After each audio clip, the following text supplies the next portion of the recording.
बलिया जनपद के रसड़ा स्थित अमर चट्टी कटाई मिल मोड़ पर रविवार को डॉक्टर भीमराव अंबेडकर मिशन परिचर्चा कार्यक्रम का आयोजन किया गया। कार्यक्रम की शुरुआत बाबा साहब डॉक्टर भीमराव अंबेडकर, तथागत गौतम बुद्ध और संत रविदास जी के चित्र पर पुष्प अर्पित कर की गई। मुख्य वक्ताओं का माला पहनाकर स्वागत किया गया। इस कार्यक्रम के संयोजक सुरेश कुमार थे।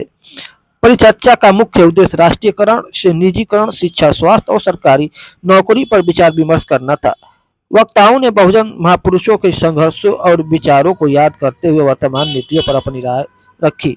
मुक्त वक्ताओं ने कहा कि दलितों और शोषितों को नौकरी में प्रतिनिधित्व, विधायक, सांसद पद और लोकतांत्रिक अधिकार प्राप्त हुए थे। हालांकि वर्तमान समय में दशकों पुरानी भारतीय सरकार द्वारा सुधार के नाम पर नई नई नीतियों और कानून बनाए गए हैं।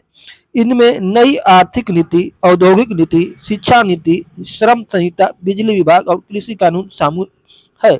इस नीति के परिणाम स्वरूप रेलवे, शिक्षा, स्वास्थ्य, बिजली विभाग और एयरलाइन जैसी सरकारी संस्थाओं का निजीकरण किया गया और उन्हें पूंजीपतियों के हाथ में सौंप दिया गया। इस कारण सरकारी नौकरियों के स्थान पर आउटसोर्सिंग, संविदा और ठेकेदारी प्रथा लागू की गई है, जिससे बाबा साहब के संविधान और विचारों के विरुद्ध बताया गया।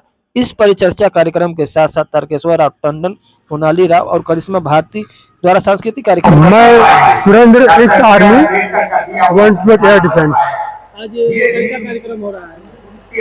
ये कार्यक्रम मेरा करने का एक उद्देश्य ये था, गांव में लोग बाबा साहब को बहुत कम जानते हैं और लेडीज को बिल्कुल भी नहीं जानती हैं।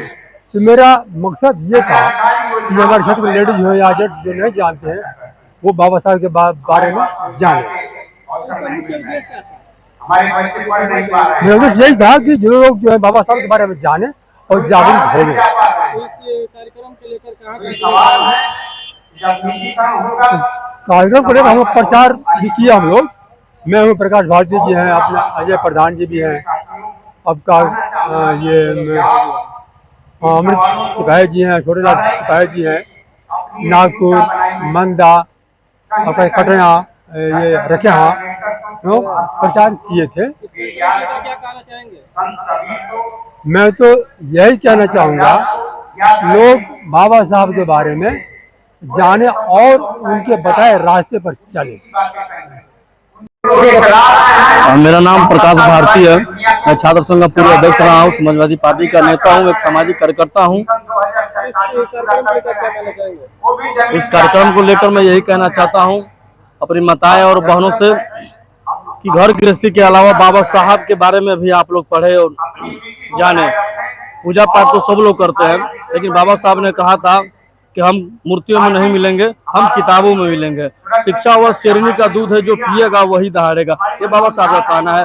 तो मैं अपने तमाम घर में रहने वाली माताएं बहनों से और नौजवान साथियों से यही कहूँगा, ज्यादा से ज्यादा शिक्षा को ग्रहण करें। क्या उद्देश्य है इस कार्यक्रम को लेकर?